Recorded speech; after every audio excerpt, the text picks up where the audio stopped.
Welcome to এসএসসিএন। এই মোমেন্টে কিন্তু বিএসএল এ একটা দারুণ ম্যাচ আমরা দেখতে পেলাম এবং একটা ম্যাচে প্রায় সাতখানা গোল হয়ে গেল।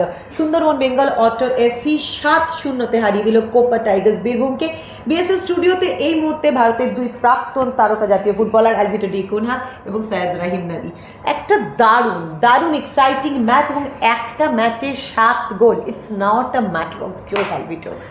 দেখো, যেই টিম লাস্ট দুটো ম্যাচে স্ট্রাগল করছিল, কোনো গোল করেনি, এক গোলে হেরেছে, তারপরের ম্যাচে গোললেস ড্র জিএইচআরএস এগেনস্টে। আজকে একটা ডু অ্যান্ড ডাই ম্যাচ ছিল। যদি ওরা টপ 4-এ যদি কন্টেন্ডার্স নিজেকে যদি ওরা ভাবতে শুরু করে, তাহলে আমার মনে হয় এই ম্যাচের অনেক ইম্পর্টেন্ট ছিল। আর I think from the start till the end তারা কিন্তু অনেক লড়াই করেছে, অনেকজন সবাই মিলিয়ে ফাইট করেছে। আর that is by this result. 7 goals, highest margin so far এই লিগে, highest margin of single player যে গোল করে। দ্য হ্যাট্রিক মেকার সেটা হচ্ছে আমাদের রিচম্যান্ড, 9টা গোল, অসাধারণ স্টার্ট।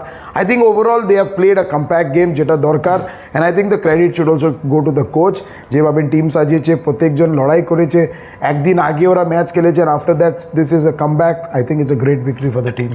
তবে শুধুমাত্র একা কিন্তু রিচমন্ডি যে দারুণ খেলেছে তা নয়, তার সঙ্গে স্বামী প্রতীক দুর্দান্ত খেলেছে, শ্যাম প্রসাদ সেও কিন্তু খুব ভালো, শ্যাম কুমার সেও খুব ভালো খেলেছে, পরে হেনরিও একটা দুর্দান্ত গোল পেয়েছে। ওভারঅল আজকের ম্যাচটা দেখে মনে হচ্ছে কোচ মেহতাব হোসেন কিন্তু সুপার 4-এর সমস্ত প্রিপারেশন স্টার্ট করে দিয়েছে। আজকে একটা অ্যাসিড টেস্ট ছিল, তাই না? কি আজকের ম্যাচটা ইম্পর্টেন্ট ছিল। আর হয়তো অনেকেই জানে না, লাস্ট ম্যাচ আমিও জানতাম না, পরে জানলাম মেহতাব আমাদের যে ক্লোজ বন্ধু একটু অসুস্থ হয়ে পড়েছিল। আজকে আমার মনে হয় প্লেয়াররা এই এত বড় ব্যবধানে জয় আমার মনে হয় কোচকে গিফট করলো। আর সবথেকে বড় জিনিস যেটা হচ্ছে যে কোনো টিম বড় ব্যবধানে জিতলে না, যখন নেক্সট ম্যাচ কারোর সঙ্গে ফেস করবে না, অপোনেন্ট একটু হলেও দমে থাকে, কিআলবি ভয়ে থাকে। একদম ঠিক। এটাই আমার মনে হয়। আর প্রত্যেকটা ছেলে ভালো খেলেছে। দেখো, সামনে কে টিম আছে না আছে সেটা বড় ব্যাপার না, ছোট টিমের কাছে অনেক সময় অনেকে হেরে যায়, কিন্তু আজকের এই জয়টা টিমের কনফিডেন্স অনেক ভালো জায়গায় নিয়ে যাবে। কোপা টাইগার্স বীরভূমের এই বিএসএল থেকে টেক অ্যাওয়ে কি অ্যালভিটো ডি কুনহা? দেখো, যারা একাডেমি প্লেয়ার্স, তাদের কাছে একটা প্ল্যাটফর্ম, তারা 14টা ম্যাচ খেলতে একটা সুযোগ পাচ্ছে। এই জায়গা থেকে তারা কতটা ইমপ্রুভ করবে, কতটা এগিয়ে নিয়ে যেতে চায়, এইগুলো অনেক ম্যাটার করবে। কারণ হয়তো এই প্ল্যাটফর্ম ছোটোবেলায় আমরা পাইনি, যেটা কোপা টাইগারের প্লেয়াররা পাচ্ছে। তো they have to make the best use of it. তারা কিন্তু যদি মনে করে আমরা আজকে ম্যাচে যাবো আর হারবো, তাদের কাছে হয়তো আরও 3-4টে ম্যাচের স্কোপ আছে। They have nothing to gain now, তারা কিন্তু কোয়ালিফাই করার কোনো জায়গায় নেই। সো বাট একটা প্লেয়ারকে নিজেকেই প্রুভ করতে হবে আমি কোপা টাইগার্সে কেন আছে, আমার লং টার্ম কী আছে। ওরা নিশ্চয় একটা মেন্টালিটি ঠিক করেছে কি আমি ফুটবলার হতে চাই, স্টার ফুটবলার হতে চাই। তাদের হয়তো কোনো আইকন প্লেয়ার আছে। So now they have to start thinking it's not about the team. কোপা টাইগারের কোনো সুযোগ নেই, মানে চান্স নেই, কিন্তু প্লেয়ারদের তো নিশ্চয়ই চান্স আছে কি ওরা বড় ক্লাবে যেতে পারে, ইন্ডিয়া টিমে রিপ্রেজেন্ট করবে। এরপরে হয়তো আই লিগ, আইএসএল শুরু হবে। ওরা যদি কোনো টিমে যদি চান্স পায়, it is going to be a great opportunity. আর they should thank BSL for that. আমি ওর কথা ধরেই বলবো, অ্যালবির কথা ধরে, যে এই যে বাচ্চা ছেলেগুলো যে 90 মিনিটস ম্যাচ পাচ্ছে, যেটা এখন কোনো জায়গায় হয় না, সেটা খুব ইম্পর্টেন্ট। কে বলছে যে এদেরকে কেউ দেখছে না? কেউ না কেউ কোথাও থেকে কিন্তু এদেরকে দেখছে। এবং তোমরাই দেখছিলে যেটা ইনিশিয়াল স্টেজে মানে গোলটা কনসিড করার আগে এদের যে গোলকিপার সে কিন্তু যথেষ্ট ভালো পারফর্ম করছিল এবং হয়তো সেইভাবে ডিফেন্সের একটা স্ট্রং কম্প্যাক্টনেস পায়নি বলে অনেকগুলো গোল কনসিড করতে হয়েছে। বাট স্টিল আজকে কিন্তু কোপা টাইগার্স বীরভূম একটা জিনিস বুঝতে পেরেছে যে হেভি ওয়েট একটা টিমের জন্য তাদের প্রিপারেশনটাও কিন্তু হেভি ওয়েট নিতে হবে, coat unquote. But Mehtab Hossain তার জন্য যথেষ্ট অ্যাসিড রান ছিল আজকের এই ম্যাচটা, যেটা জিততেই হতো।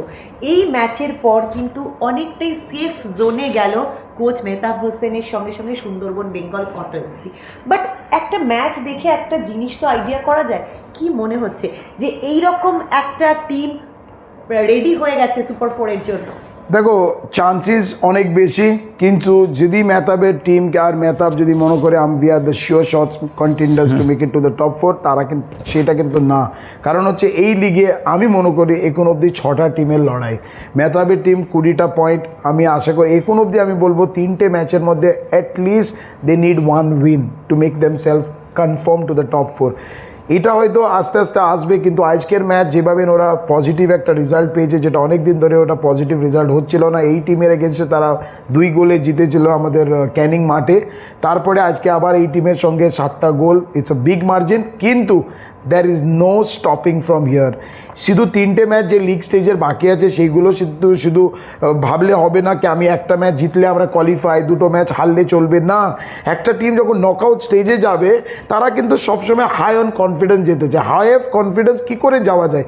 এই 3টে ম্যাচ তুমি অল আউট খেলো, জিতো, তাহলে দেখবি অন্য অপোনেন্ট যারা তোদের এগেনস্টে খেলতে আসবে তারা কিন্তু চাপে থাকবে, তারা বলবে Sundarbans is ready, they are one of the contenders to win the first BSF. যদি সুপার 4-এ পৌঁছে যায় কোচ মেহতাব হোসেন এবং team Sundarban Bengal auto FC, super 4-এ কিন্তু যে 4টে টিম খেলবে 4টেই কিন্তু এক সে বারকার এক টিম হবে, কেউ কিন্তু একটা সিঙ্গল ইন চান্সও দেবে না। সেক্ষেত্রে মেহতাব হোসেনের টিমকে কতটা রেডি? এবার আমাদের এটা জানতে হবে এলবি, 4টে টিম যে পৌঁছচ্ছে এটা কি তোমার হোম অ্যাওয়ে খেলা হবে? না, এটা হোম অ্যাওয়ে না, ধরো 1-4 হবে, 2-3 হতে পারে, এবার কিভাবে করবে সেটা একটাই চান্স না, এটা ডাবল লেগ হবে, ডাবল লেগ, কিন্তু হোম অ্যান্ড অ্যাওয়ে বেসিসে হবে না, যাতে আমি বলতে পারি কি 1 নম্বর যারা থাকবে সেটা হয়তো যেমন লিগে কি হয় 1-4-এর মধ্যে যদি খেলা হয়, একের ফার্স্ট অ্যাওয়ে ম্যাচ হবে, তারপরে হোম ম্যাচ, যেটা অ্যাডভান্টেজ আমরা বলি, কিন্তু প্রথমটাই টাফ। এখানে তোমার হয়তো একটা দিনে ম্যাচ পাবে একটা 2টো টিম, আর একটা রাতের দিকে, যারা অ্যাডভান্টেজ দুদিক দিকে অ্যাডভান্টেজ ডিসঅ্যাডভান্টেজ আছে, বাট আই থিঙ্ক তারা কিন্তু এতটা মনে করবেন না কি আমরা ম্যাচ কোথায় দিচ্ছি কাদের, সো তাদেরকে এখন নকআউট স্টেজ যারা যাবে তাদের কোনো একটাই উপায়, সেটা হচ্ছে লড়াই। হ্যাঁ, ওইটাই আমি বলতে চাইছিলাম, এটা জানা হয়ে গেল, এতে কী হবে না, তোমাকে ওখানে কিন্তু আর কোনো হিসাব নিকেশ চলবে না, ওখানে তোমাকে স্ট্রেট যেতে হবে আর তোমাকে উইনিংয়ের জন্যই তোমায় খেলতে হবে। আমরা কিন্তু অলরেডি দেখছি যে হাওড়া হুগলি ওয়ারিয়ার্স প্রায় পৌঁছে গেছে এবং তার back to back JHL royal city FC এবং একদম ঘাড়ে নিঃশ্বাস ফেলছে সুন্দরবন বেঙ্গল অটো এফসি। আমাদের কিন্তু এখন দেখতে হবে সুপার 4-এর 4 নম্বর দলটাকে। আপনাদের কি মনে হচ্ছে 4 নম্বরে কে আসতে পারে? আপনার কি মনে হচ্ছে নাকি?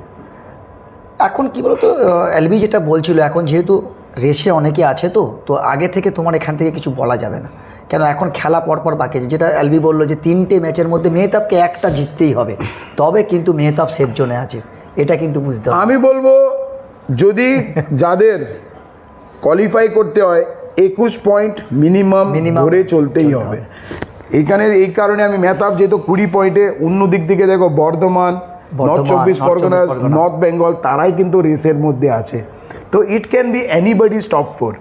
JHR হাওড়া হুগলি ওয়ারিয়ার্স হয়তো একটু অনেকটা কাছাকাছি চলে এসছে two make it to the top 4। সুন্দরবনই আরেকটা দল, 21 পয়েন্ট হলে আমি বলবো ইটস কনফার্ম তারা কিন্তু টপ 4-এ। দেখা যাক কোন টিম এবার 21-এর কাছাকাছি চলে যায় এবং সুপার 4-এ কাদের দেখতে চান আপনারা BSL-এ, সেটাও কিন্তু আমাদের কমেন্ট করে জানান। দেখতে থাকুন জি বাংলা সোনারের BSL-এর প্রত্যেকটা ম্যাচ এবং Z5 অ্যাপে ডাউনলোড করুন অ্যাপ স্টোর এবং প্লে স্টোর থেকে, SSCNও ডাউনলোড করুন অ্যাপ স্টোর বা প্লে স্টোর থেকে, কারণ BSL-এর মিডিয়া পার্টনার SSCN-এর সমস্ত প্লেয়ারদের ব্যাক স্টোরি, টিমের ব্যাক স্টোরি, সমস্ত ইন্টারেস্টিং এক্সক্লুসিভ ফুটেজ কিন্তু আপনারা দেখতে পাবেন। So stay tune with SSCN।